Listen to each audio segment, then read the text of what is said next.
साल 2025 में खरमास 16 दिसंबर से शुरू होकर 14 जनवरी तक रहने वाला है। आज इस वीडियो में हम बात करेंगे उन 5 ऐसे कामों की जो खरमास के समय भूल कर भी नहीं करने चाहिए, नहीं तो इन कार्यों को करने से अशुभ परिणाम भी मिल सकते हैं। नमस्कार, मैं हूं कनिका शुक्ला और आप देख रहे हैं अनादि टीवी यूपी का विशेष कार्यक्रम अनादि आस्था।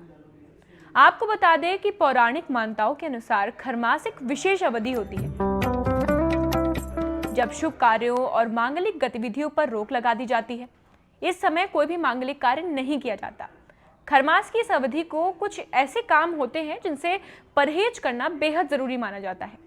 तो चलिए आपको बताते हैं उन 5 कामों के बारे में जो भूल कर भी इस अवधि में नहीं करने चाहिए।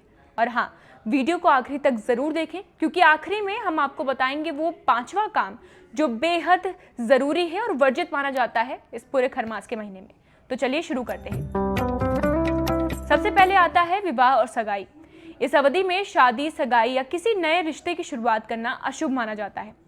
पौराणिक मान्यताओं के अनुसार इस समय में नई शुरुआत करने से बाधाएं और संघर्ष बढ़ सकते हैं दोनों के जीवन में। इसलिए किसी भी मांगलिक आयोजन या फिर शादी समारोह में को इस महीने से दूर रखना चाहिए।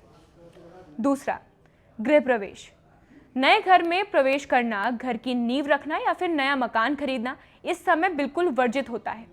ऐसा करने से घर में अशांति और परेशानियों का सामना करना पड़ सकता है सभी लोगों को। खरमास के दिनों में गृह प्रवेश को भी टालना बेहतर होता है। तीसरा काम आता है मुंडन, नामकरण या फिर जनेऊ संस्कार। बच्चों के लिए मुंडन, नामकरण और जनेऊ सांस्कारिक कार्यों को खरमास में नहीं किया जाता। ये माना जाता है कि इस अवधि में किए जाने वाले संस्कार से अपेक्षित शुभ परिणाम नहीं मिलते। खरीदारी और निवेश। नया वाहन, घर, प्रॉपर्टी या बड़ा निवेश करना इस अवधि में अशुभ माना जाता है। पौराणिक मान्यताओं की अगर हम बात करें तो उनके अनुसार इस समय संपत्ति और धन संबंधित नए कार्यों में नुकसान या बाधा आ सकती है। अब आखिरी और सबसे बेहद जरूरी जो कार्य है जिसको वर्जित माना जाता है वो है तामसिक भोजन का सेवन। मांसाहार, लहसुन, प्याज, भारी भोजन जैसे इस समय परहेज करना चाहिए। हल्का और सात्विक भोजन करना शुभ माना जाता है जिससे शरीर और मन दोनों शुद्ध रहते हैं। अतः खरमास एक ऐसा समय है जब धार्मिक और आध्यात्मिक दृष्टि से सजग रहना बेहद आवश्यक है।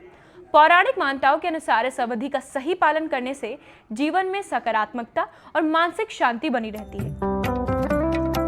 वहीं यदि अगर इन वर्जित कार्यों को किया जाता है तो नुकसान और बाधाओं की संभावना बहुत ज्यादा बढ़ जाती है। इस समय का लाभ उठाकर पूजा, दान, जाप और साधना करना अत्यंत शुभ और फलदायक माना जाता है। इस अवधि में अगर इन बातों का ध्यान रखा जाए तो जीवन में सुख, शांति और समृद्धि बनी रहती है। खरमास सिर्फ रोक लगाने का समय नहीं है बल्कि सकारात्मक जीवन और आत्मिक उन्नति के लिए अवसर भी है। अगर आपको हमारी ये जानकारी पसंद आई हो तो वीडियो को लाइक, शेयर और चैनल को सब्सक्राइब करना बिल्कुल भी ना भूलें। ऐसी ही तमाम जानकारी के लिए देखते रहिए अनादि टीवी।